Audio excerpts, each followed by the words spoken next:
This is Johnny Capola, and you're watching Raider Nation.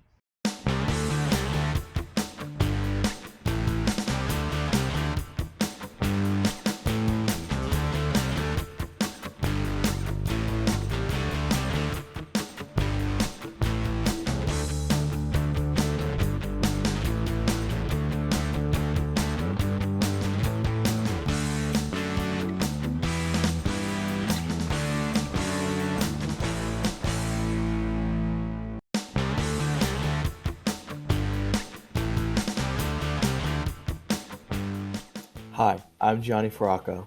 And I'm Julia Resnick. And this is the spring edition of Raider Nation. Today we'll be taking a look at some of the changes of the 2021 DECA competition and this year's spring musical Edges. We'll also be taking a look at what it's like to be traveling during COVID with restrictions in place. For our first story, here's Russell Murray talking about the revival of the NHS Literary Magazine with the magazine's advisor, Mr. Dickerson. Hello Raiders, we are here with Mr. Dickerson in charge of the NHS Literary Magazine that will be soon coming up. Mr. Dickerson, can you briefly explain what the Literary NHS Magazine is? Sure. So we are looking to revive a literary magazine that has a rich history here at the high school, but what we're also doing is incorporating visual art as well. So it is a online digital magazine that's going to contain creative writing, including short stories and other forms of short fiction and nonfiction, as well as art, so photography, graphic design, illustrations, 3D art. We're going to put it all together into one curated collection. What are some of the different types of writing pieces that we can expect in this new issue? So we're looking to collect short stories, short fiction, essays, personal narratives, memoirs, poetry, even critical reviews are fair game. Anything that is more literary instead of journalistic is something that we are looking for. Do you have a personal favorite type of literary writing that you just said? Definitely. So I come from the world of dramatic writing, so I'm very partial to short fiction or plays or anything like that. Anything that kind of has a narrative or dramatic flair to it is something I'm going to be very excited to see. How do you feel about this year's revival of the school tradition? I feel great about it. Mr. Viemeister for the district was able to send me some archived previous editions of the Nutley High School Literary Magazine from 1922. So we're talking about a magazine that has a 100-year-old transition. And I think just being able to add our voices to that rich history is something that's really exciting. What do you hope will come out of this year's addition to the NHS magazine? I'm hoping people just feel like they have a place to present and share ideas. I know it's so easy to feel disconnected and isolated and alone this year, and so any way that we can remind each other that we're all connected is great. And I think fiction and art is a great way to show that we're all kind of living the same experience, and we can all find ways to connect with one another, even if we can't see each other in person. Wow, amazing. Thank you, Mr. Dickerson. Can't wait to check it out. NHS graduate Sam Gabriel scored her first goal in her career at Montclair State University. Let's see how it all took place. The Red Hawks.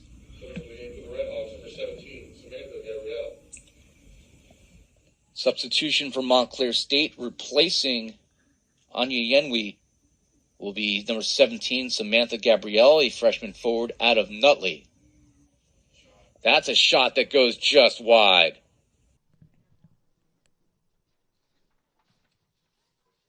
Boyer will head this one back to Alejandro, taken away by the Red Hawks. Here's an opportunity off of the left hand, and then the putback is good by Montclair State as they get on the board.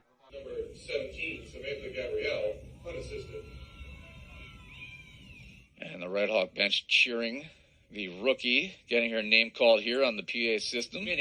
But Samantha Gabrielle on the failed clear in the 39th was able to tie it, and then Aileen Cahill with the winner off of the assist from Caitlin Strivenich with 49-31 at mark of the second half. Wow, that really was some great playing by Sam there. Next is Caitlin Gavidia breaking down the changes in the 2021 DECA competition with Miss McNish and some of NHS's DECA club members. Take it away, Caitlin.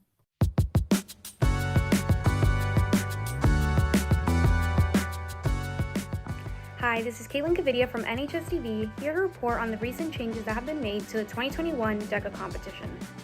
DECA is a club that prepares students for the rigors of college and workforce by encouraging the development of business and leadership skills through academic conferences and competitions.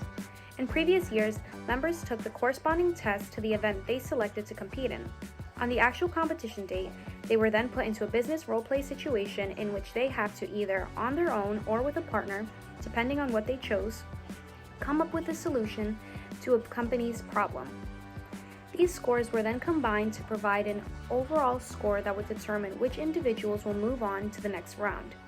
To speak on the actual changes, we'll have NHS's DECA Club Advisor, Ms. McNish, to describe how COVID has impacted the competition. Hi, I'm here with NHS's DECA Club Advisor, Ms. McNish. How are you today, Ms. McNish? I'm good, Caitlin. How are you? I'm doing great. So, will DECA be in person this year? Unfortunately, no. They made the executive decision to make all of from the regionals to states to nationals, all virtual. And how has the first round of the competition been impacted?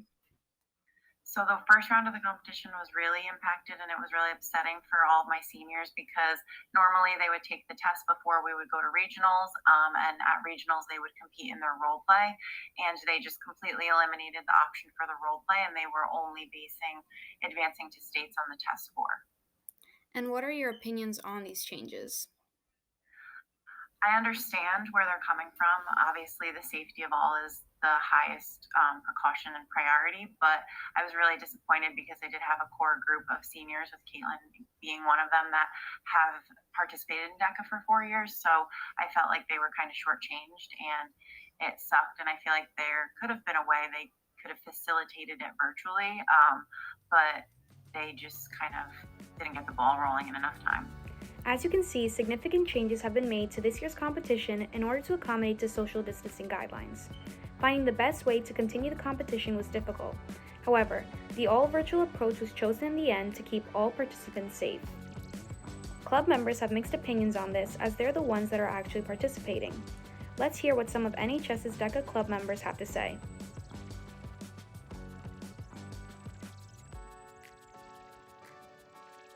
The changes in the 2021 DECA competition season were definitely rough, solely because it's really about the experience, because I know last year, me and my friends and other club mates, we had a really fun time getting to go to the competition in person and meet new friends having the same marketing interests as us. Hello, my name is Anish Kumar, and I participated in the 2021 DECA competition. Although I wish we could have had in-person meetings and the competition itself, I think that the changes that were made with an online, obviously virtual competition, I think it was very well planned and thought out, mainly because it's the safest option for everyone. And I think that the competition went very well. All of the changes were there, everyone still had fun, and it was a great way for us to stay engaged. My opinion of the 2021 DECA competition is that it's been very hard and difficult because the big change was that it became virtual, and with this, communication has been very hard, mostly when we're trying to create a whole entire campaign with our partner. We have to keep in mind that our safety is a priority, and that communicating and finding a schedule where both the partners can work has been very difficult because it's all virtual now. While many are upset, it's of course understood that these changes have been made to keep everyone safe. Good luck to all those who competed in states, and hopefully if COVID-19 cases continue to go down, the national competition will be able to be held in person as it always has been. I'm Caitlin Gavidia from NHSTV, and see you next time, Raider Nation.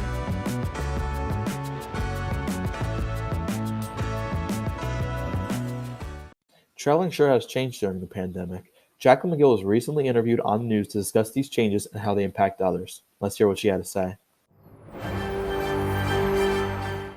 As the pandemic is still happening, people have started to travel. Mandates have been put down, and taking precautions has been the top priority. Here's a look at what's under the mask mandate. Anyone using any form of public transportation is required to wear a mask, as well as inside airports and other transportation hubs. The mask also needs to have at least 2 or more layers of breathable fabric. The order does exempt children under the age of 2 and those who have a disability and cannot wear a mask.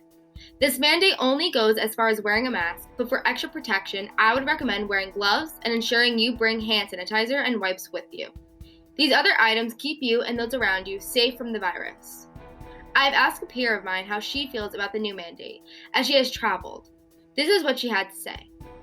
I feel that the mandate is good because it makes those who do not think of others' safety to be aware to wear a mask, and as we work together, the sooner we could take the mask off.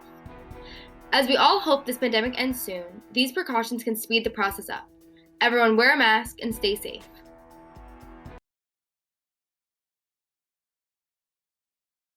Hi, my name is Mia Eltolt and welcome to NHS TV. As of right now, 2.1% of the United States is vaccinated. Johnson & Johnson's vaccine is expected to come sometime very soon. Johnson & Johnson on Thursday submitted to the Food and Drug Administration an application for emergency authorization for its one-dose coronavirus vaccine, putting the company on track to potentially begin shipping it by early March.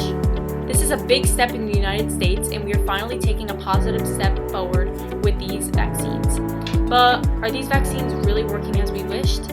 Last week, the company announced promising results from its clinical trial, which showed that the vaccine provided a strong protection against COVID-19. The results came back with a bad note. The vaccine's efficiency rate was 72% in the United States, but only 57% in South America, where a highly contagious variant of the coronavirus is driving most cases. It's unknown how many doses Johnson & Johnson can release, but it's expected to have over 100 million doses by the end of June. Thanks for watching. My name is Mia Eltolt from NHS TV. I know I can't wait to travel normally again. Up next is Luke talking about the new blockbuster Godzilla vs. Kong. Godzilla vs. Kong is coming soon. With just a little over a week until the film's release in North America, it is one of the most, if not the most, highly anticipated film of the year. Godzilla vs. Kong is the latest entry in the MonsterVerse, a cinematic universe centered around kaiju Godzilla and King Kong.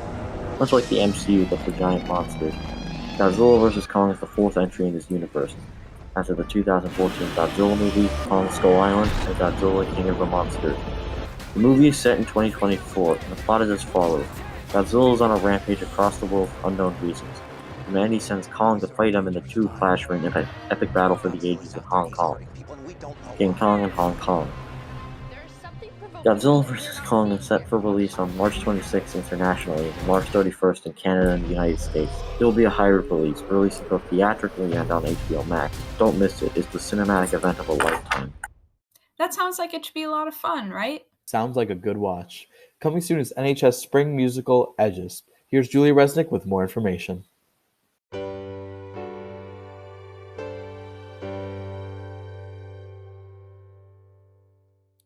Every spring, many students of NHS look forward to sing, act, and dance in the annual musical. From Rock of Ages to Newsies to Pippin, NHS has put on a plethora of different genres when it comes to their productions. This year, the musical Edges will be put up.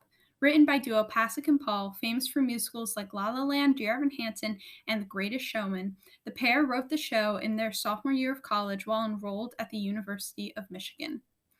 Edges follows 4 individuals facing coming-of-age problems and asking questions about their life. Even though the show was originally written for just 4 performers, NHS assures students there will be a lively ensemble and many solo, duet, and group numbers. As of now, rehearsals will be virtual to start, and the hope is to start in-person rehearsals when students can go hybrid academically in March, marking a year since the high school first closed at the start of the pandemic. In previous years, the musical would hold auditions in December and have final performances in February or March. Auditions are being held February 10th and 11th during office hours, and because of the uncertainty of the coronavirus, the performance is tentatively scheduled for the weekend of April 16th. Auditions will be very different as well this school year. Normally, students would come in after school to the choir room to sing a cut of a song and do a short monologue. Then a group of students would come back to the choir room for callbacks to sing songs from the show. Because of the virtual setting of auditions, students will audition through Google Meet, and as of now, there will be no callbacks held. It is unlikely that the performance will be able to hold an in-person audience, but there is expectation to live stream an in-person performance of the musical in hopes of bringing back some aspect of live theater. Even though the musical looks very different this year, many students are eager to get started, with over 30 students signed up to audition as of now. I'm Julia Resnick with NHS TV.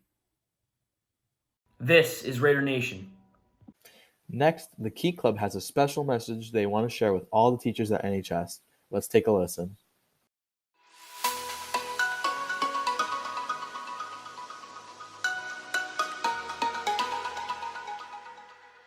Nutley Key Club. I'd like to show our appreciation to all Nutley High School teachers and thank you for all your hard work.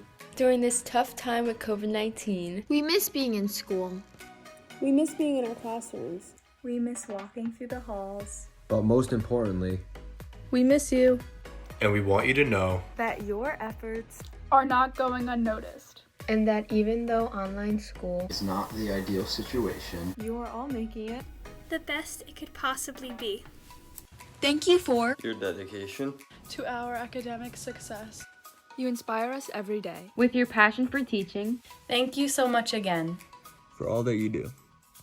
I just want to thank every teacher for making us feel comfortable during this virtual setting and being so understanding towards us. It's really appreciated. Thank you. I want to say thank you for all of the teachers and all the hard work you guys do, even in these horrible circumstances. Hi teachers, thank you for doing your best during online school. We know it can be difficult and stressful and present many challenges. We just want to let you know that we appreciate everything you've done for us and just keep doing your best work. Thank you. Thank you so much for putting your heart into your job every day and giving us the tools that we need to face our future, especially in the circumstances we're in.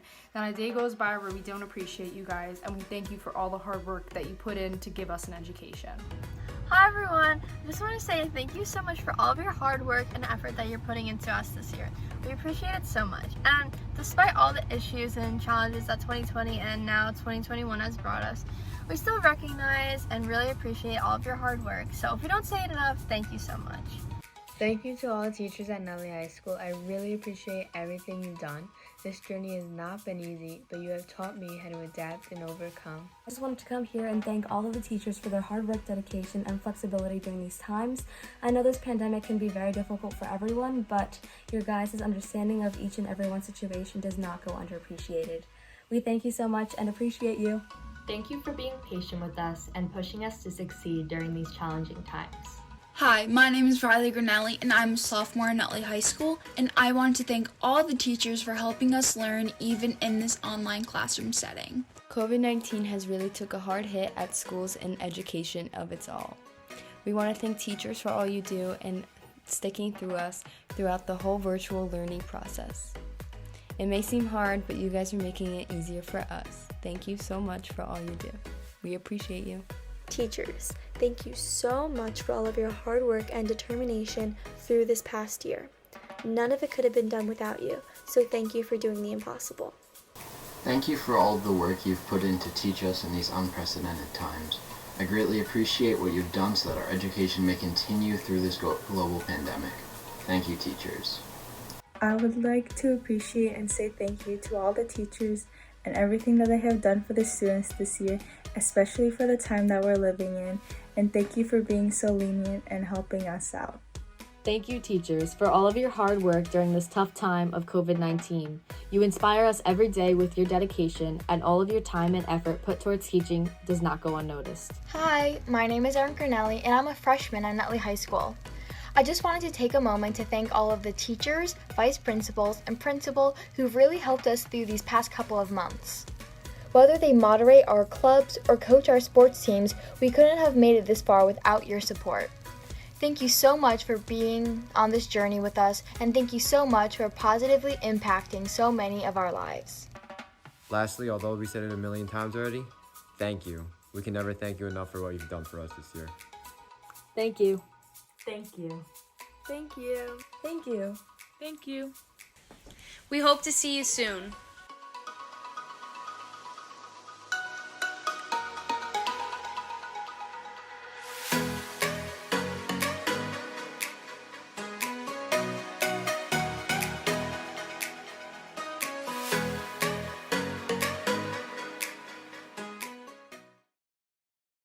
Now to talk about the 2021 Super Bowl and all of the excitement that happened there is Gianni Ferracco. The Kansas City Chiefs and the Tampa Bay Buccaneers faced off in a Super Bowl for the ages, and in this epic battle between Brady and Mahomes, Brady emerged victorious. Brady led his team to win the big game with 3 touchdowns, 2 of them going to his good buddy Rob Gronkowski, as well as the other going to Antonio Brown. However, one of the major factors in this game was the Tampa Bay defense. They forced 2 interceptions from Patrick Mahomes, not even allowing a single touchdown. It was a very solid performance on both sides of the ball, and if you think that this is it for Brady, you're wrong. Brady wants to come back for another season for a shot at his 8th Lombardi trophy and will try to improve on his already legendary legacy. Another headline regarding the Super Bowl was a car accident involving Chiefs coach Andy Reid's son, Britt, as he was in a critical car crash. We will keep you updated on this story as it develops. With many obstacles involving the pandemic, history was made for Tom Brady, reinforcing the fact that he is the greatest of all time. I'm Anthony Haynes, and you're watching Raider Nation.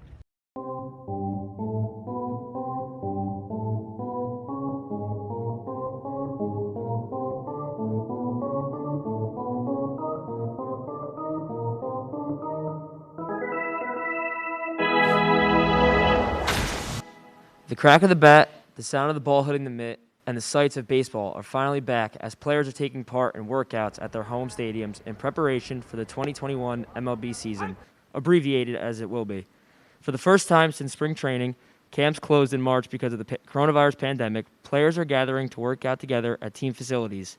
That means Garrett Cole throwing batting practice to Aaron Judge at Yankee Stadium, or Bryce Harper and JT Realmuto taking BP at Citizens Bank Park in Philadelphia.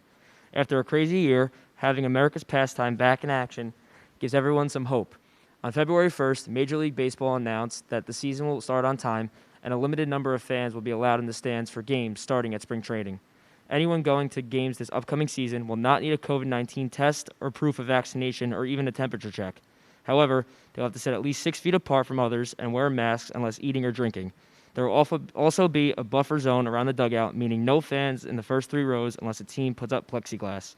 But no matter what needs to be done, baseball lovers will do whatever it takes to have a hot dog and watch their favorite team play in their park. I know I'm excited. I'm Jake Walsh from NHSTV. Go Yanks.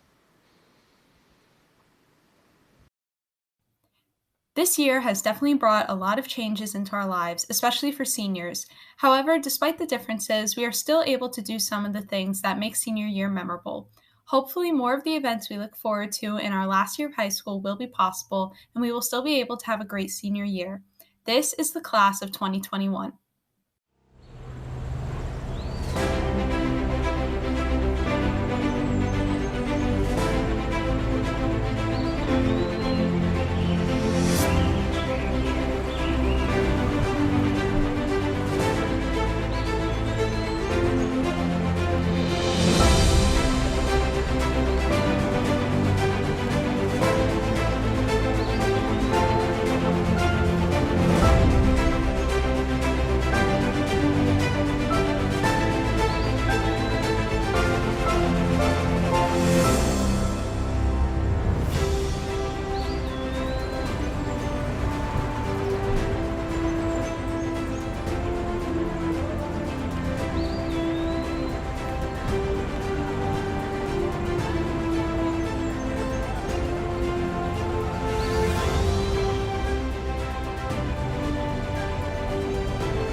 That's right. What a crazy year it's been. Luckily, things seem to be getting better every day. This has been Raider Nation. I'm Gianni Ferracco. And I'm Julia Resnick with NHS TV. Thanks for watching.